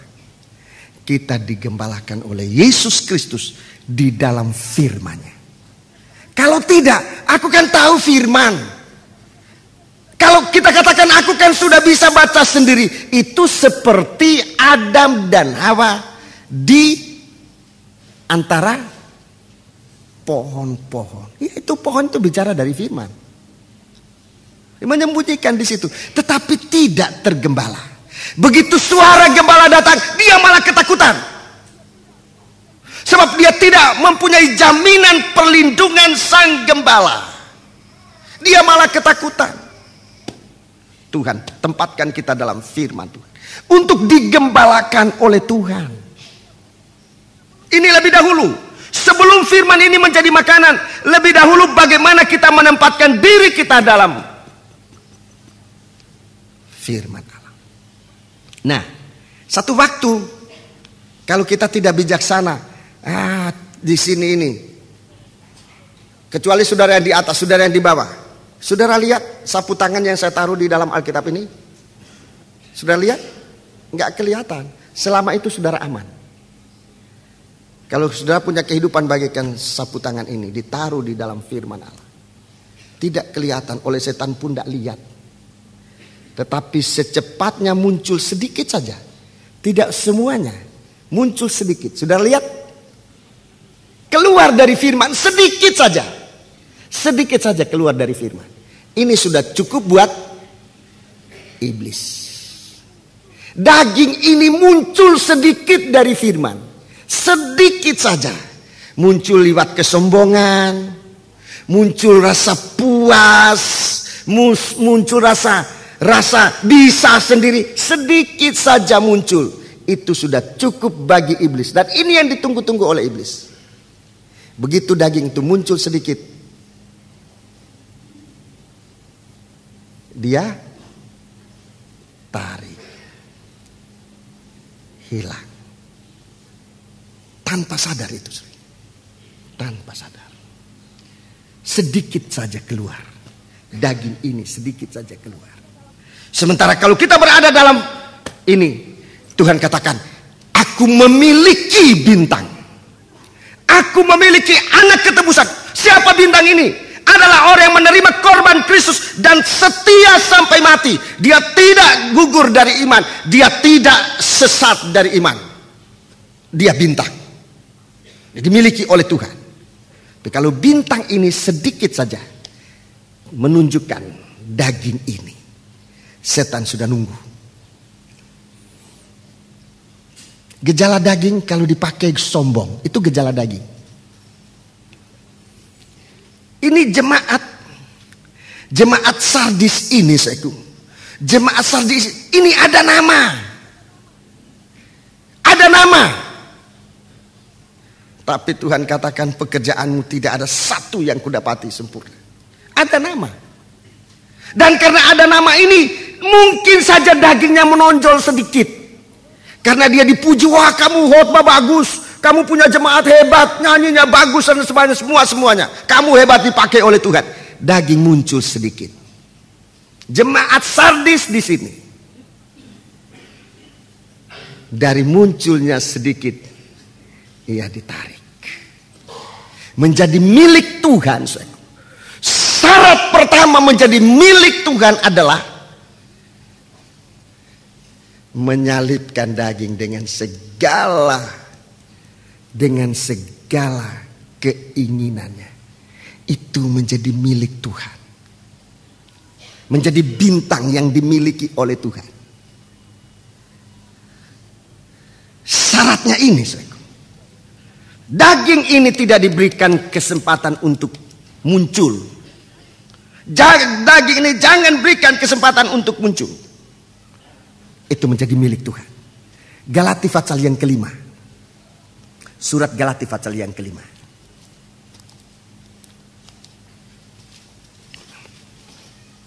Surat Galati pasal yang kelima. Surat Galati pasal yang kelima. Ayat yang ke-24. Barang siapa menjadi milik Kristus Yesus. Perhatikan, barang siapa menjadi milik Kristus Yesus. Ia telah menyalibkan daging dengan segala nafsu dan keinginannya. Ini milik Kristus. Kalau saudara baca ayat-ayat sebelumnya, saudara-saudaraku sudah berjalan dengan roh. Sudah punya buah-buah roh. 9 buah-buah roh. Tetapi tidak satu kali Tuhan mengatakan itu milik. Begitu sampai dalam ayat yang ke-24 ini, siapa yang menjadi milik Kristus, ialah mereka ialah kita yang telah menyalibkan daging. Penyalipan daging. Itu milik Kristus. Itulah yang layak berjalan dengan Tuhan. Dialah anak gadis, bukan sebarang gadis, tetapi di sini Tuhan menyatakan ini milik saya. Jadi dia pria ini yang berjalan seorang anak gadis ini, dia melihat bagaimana gadis ini menerima kasihnya dalam keadaan dia jelek, dalam keadaan mempelai laki-laki itu begitu jelek, mempelai wanita ini, gadis ini mau terima dia, tidak goyah sekalipun digoda, tidak gugur imannya, tidak sesat menyeleweng dengan yang lain-lain, tidak. Sampai di situ Tuhan mengatakan ini milikku. Sekarang penyalipan daging untuk meneguhkan pemilikan Tuhan. Di sini diistilahkan dia dipakaikan dengan pakaian putih. Dalam Bible Study, pakaian putih adalah pakaian yang dipakai oleh Tuhan waktu ia mati. Pakaian putih yang bersih, dikapani dengan kain putih yang bersih. Di sini anak gadis ini, jemaat Sardis, dia berpakaian jubah putih, pakaian putih yang bersih. Ini penyalipan daging. Ini pakaian. Ini penyalipan daging. Jadi ini langkah yang keberapa tadi? Kelima. Penyalipan daging. Langkah yang kelima, penyalipan daging. Itu milik Kristus. Penyalipan daging. Itu menjadi milik Kristus. Bersama dengan Tuhan. Mati bersama dengan Tuhan. Yang keenam, langkah yang keenam. Langkah yang keenam. Langkah yang keenam, Wahyu pasal 3. Wahyu pasal yang ketiga. Langkah yang keenam adalah ayat 12. Ayat yang ke-12. Ayat yang ke-11 dan 12. Aku datang segera, peganglah apa yang ada padamu, supaya tidak seorang pun mengambil mahkotamu. Ya, tidak seorang pun mengambil mahkotamu. Jadi mulai ada tanda-tanda menjadi mempelai wanita. Sesudah penyalipan daging ini, mahkota itu. Rasul Paulus dalam penyalipan daging, dia katakan, darahku mulai memancar. Darahku mulai memancar. Di mahkota yang tidak akan layu itu sudah kuterima. Saudara catat 2 Timotius 4 ayat 6. 2 Timotius 4 ayat ke-6. Akan daku darahku mulai memancar, tapi mahkota itu kuterima. Jadi dekat sekali, saudaraku. Dekat sekali antara langkah ke-6, 5 dan ke-6. Ini dekat sekali. Dengan penyalipan daging itu dekat sekali dengan mahkota, dengan langkah yang ke-6. Coba saudara taruh tanda di sini, segera kita akan lihat dulu di dalam 2 Timotius pasal 4. 2 Timotius pasal 4. 2 Timotius pasal 4. 2 Timotius pasal 4 ayat yang ke-6. 2 Timotius pasal 4 ayat yang ke-6. Mengenai diriku, darahku sudah mulai dicurahkan. Ini suatu perobekan daging. Darahku mulai dicurahkan sebagai persembahan, dan saat kematianku sudah dekat. Sudah dekat. 7. Aku telah mengakhiri pertandingan yang baik. Yang baik. Terus pertandingan yang baik. Aku telah mencapai garis akhir. Dan aku telah memelihara iman. Aku telah memelihara iman. Iman itu tidak goyah. Iman itu tidak gugur. Iman itu tidak sesat. Sekarang aku pada langkah yang kelima, mencurahkan darahku sebagai persembahan. Dan saat kematianku sudah dekat. Terus sekarang telah tersedia bagiku mahkota kebenaran. Sekarang mahkota kebenaran disediakan bagiku, yang akan dikaruniakan kepadaku oleh Tuhan, Hakim yang adil pada harinya. Tetapi bukan hanya kepadaku, melainkan juga kepada semua orang yang merindukan kedatangannya. Langkah yang ke-6. Antara kematian, antara perobekan daging dengan mahkota ini sangat dekat. Sangat dekat. Ayat 12, kita kembali Wahyu 3 ayat 12. Sekarang lihat orang yang pakai mahkota ini jadi apa?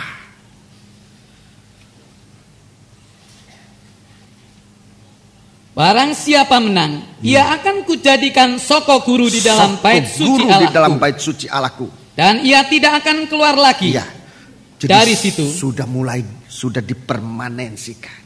Mahkota baju putih itu, saudaraku, kemudian mahkota itu sekarang kamu menjadi soko guru di dalam bait suci Allahku dan tidak akan keluar lagi dari situ. Terus, dan padanya akan kutuliskan nama Allahku, nama kota Allahku, yaitu Yerusalem baru yang turun dari surga dari Allahku, dan namaku yang baru. Namaku yang baru. Puji Tuhan. Diizinkan pakai nama dengan mahkota menjadi soko guru. Nama itu dituliskan. Ini kerinduan dari 7 gadis. Di dalam kitab Nabi Yesaya pasal 4, kerinduan dari 7 gadis. Kami akan makan makanan sendiri. Hanya sebutlah kami dengan namamu. Begitu menikah, saudaraku, nama suami ini dipakai oleh istri menjadi nyonya ini atau ibu ini, istilah kita orang Indonesia. Nama suami melekat di situ. Suami ini mempelai laki itu raja di atas segala raja. Kita diizinkan memakai nama dari raja segala raja itu. Aku akan berikan namaku, kutuliskan nama Allahku nama kota Allahku Yerusalem baru yang turun dari Allahku dan namaku yang baru. Ini diberikan. Sebab kita sudah menjadi milik Dia. Tadi berjalan bersama sampai Tuhan lihat iman tidak sesat, tidak gampang tergoda dengan yang lain. Dia miliki kita. Sehingga tidak ada tempat buat setan lagi. Daging dirobek itu tidak ada tempat buat setan. Tempatnya setan ini di daging ini. Daging suka dipuji, setan bisa ada tempatnya. Daging suka kecewa, melayani belum sempat berhasil sudah kecewa duluan. Itu tempatnya setan bisa bersarang di situ. Kecewa karena belum berhasil atau sombong karena keberhasilan, itu daging, tempat yang setan bisa pegang. Sekarang yang terakhir ayat 21. Ayat 21 itu langkah ke-7. Ini langkah ke-7. Barang siapa menang, ia akan kududukkan bersama-sama dengan aku di atas tahtaku, sebagaimana aku pun telah menang dan duduk bersama-sama dengan Bapakku di atas tahtanya. Iya. 22. Siapa bertelinga, Ya, siapa mempunyai satu telinga, hendaklah ia mendengarkan apa yang dikatakan Roh kepada jemaat-jemaat. apalagi 2 telinga. 1 telinga pun, seandainya hanya 1 telinga, gunakan 1 telinga itu untuk mendengar firman. Langkah yang ke-7 ini, duduk di atas tahta. Itu sudah menjadi mempelai. Jadi 7 langkah. 7 langkah. Kalau diukur dengan langkah, 7 langkah untuk menjadi mempelai.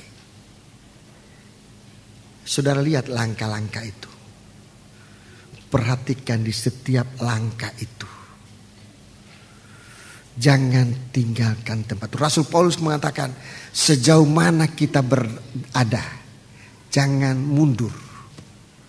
Tetapi kita tetap pertahankan untuk maju kepada langkah selanjutnya.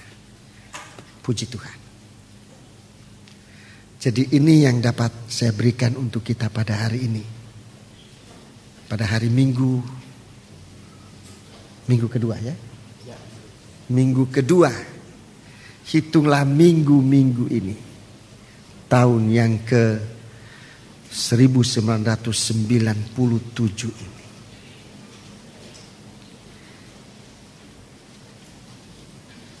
Tiap langkahku, biar tiap-tiap langkah itu kita bersama Tuhan. Tiap langkahku, ku tahu Dia pimpin aku. Di mana itu? Di Psalm? Enggak ada. Sebuah nyanyian, tiap langkahku, saya kira kita semua tahu.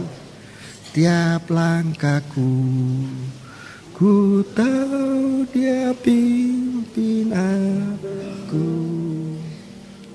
dan jalanku menuju rumahku.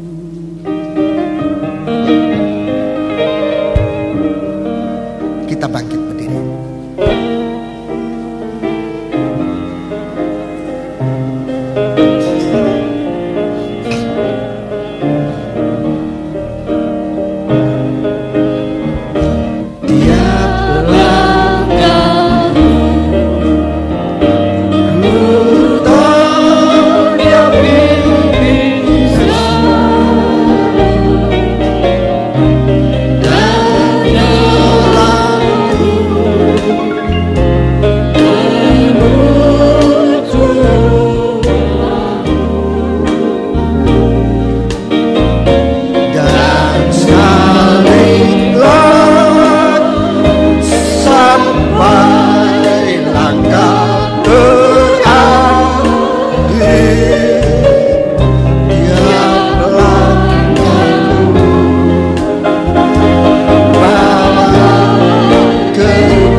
Langkah mana yang kita ikuti?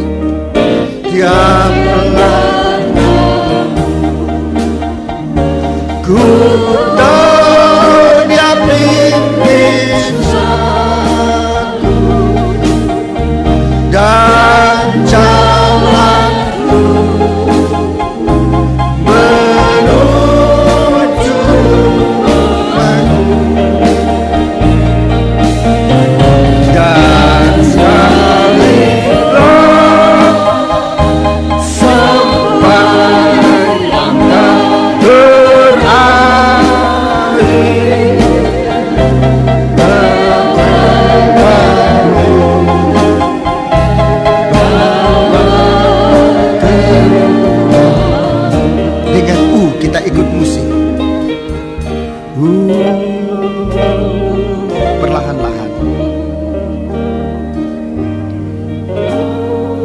Sebab untuk itulah kamu dipanggil.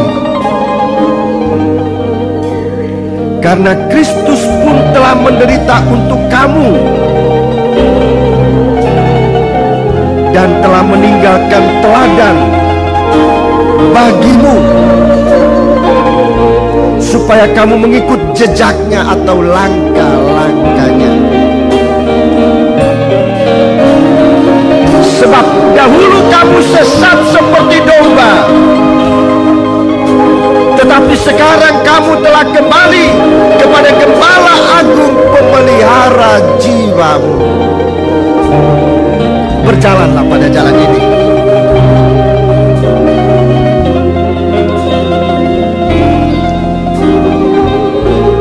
Angkat tanganmu dua ke atas, lakukan nyanyian ini tiap langkah.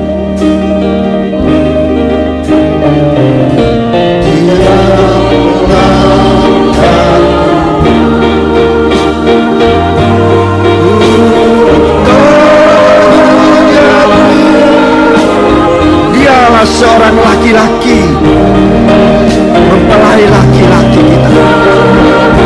Dialah seorang gembala yang menuntun kita pada jalan, pada langkah-langkah mengikut jejak yang berlabur darah.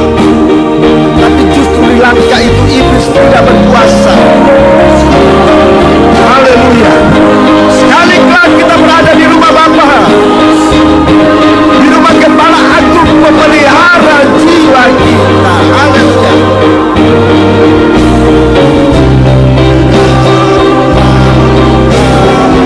Haleluya.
Dimanapun saudara berada, langkah keberapapun saudara berada, tetaplah pada langkah itu untuk mendapatkan kekuatan melangkah pada langkah berikutnya oleh kuasa darah Kristus sampai saatnya. Sampai langkah terakhir, langkah untuk duduk di atas takhta bersama dengan Dia dalam rumah Bapa. Tiap langkah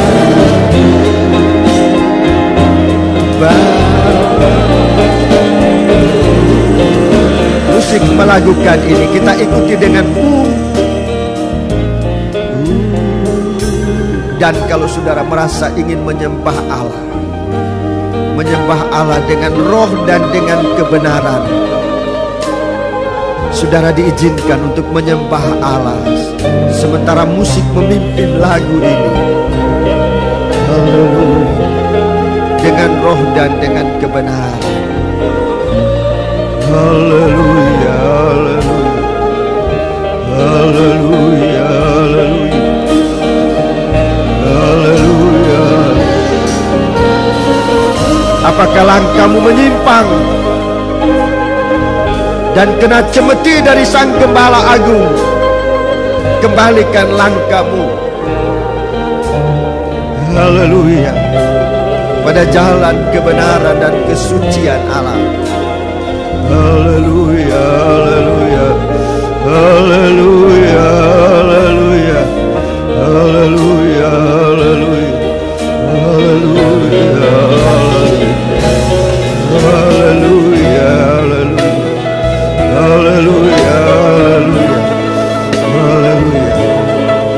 nyatakan Engkau sebagai gembala yang memimpin kami pada tiap langkah kami. Jangan satupun langkah kami harus sesat atau gugur dalam pengikutan kami kepadamu. Tapi kami berterima kasih sampai pada saat ini, langkah demi langkah Engkau berikan kepada kami. Kami mengikut Engkau Tuhan, haleluya, sampai pada langkah yang terakhir. Haleluya. Terima kasih Bapa. Terima kasih. Terima kasih buat langkah-langkah ini Kau nyatakan dalam kami sekalian. Turunkan tangan sekarang Bapa,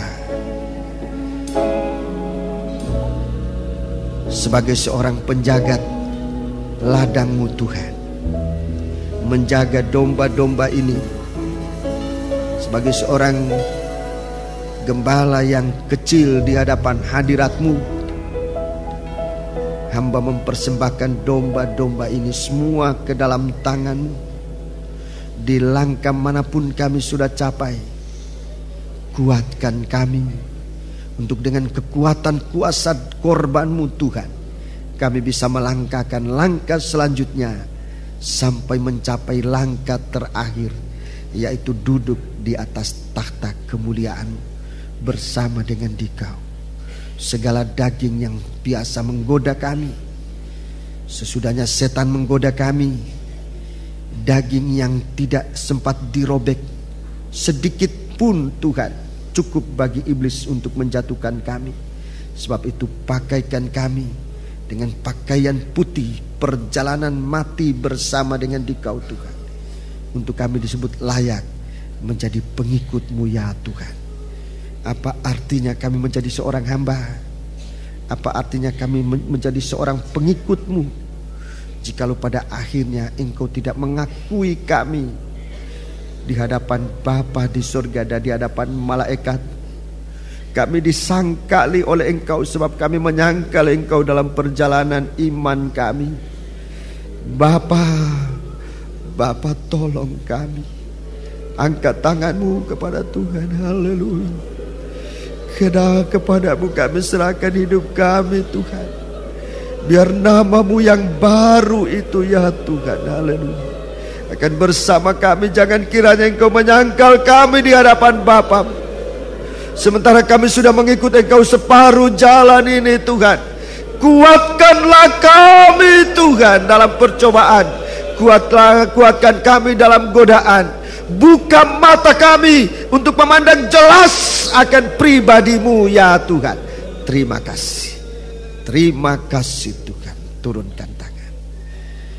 Biarlah berkat dari Allah, kuasa kasih-Nya menguasai hati dan pikiran kita, untuk kita tetap menjadi milik Tuhan sampai selama-lamanya. Haleluya. Amin.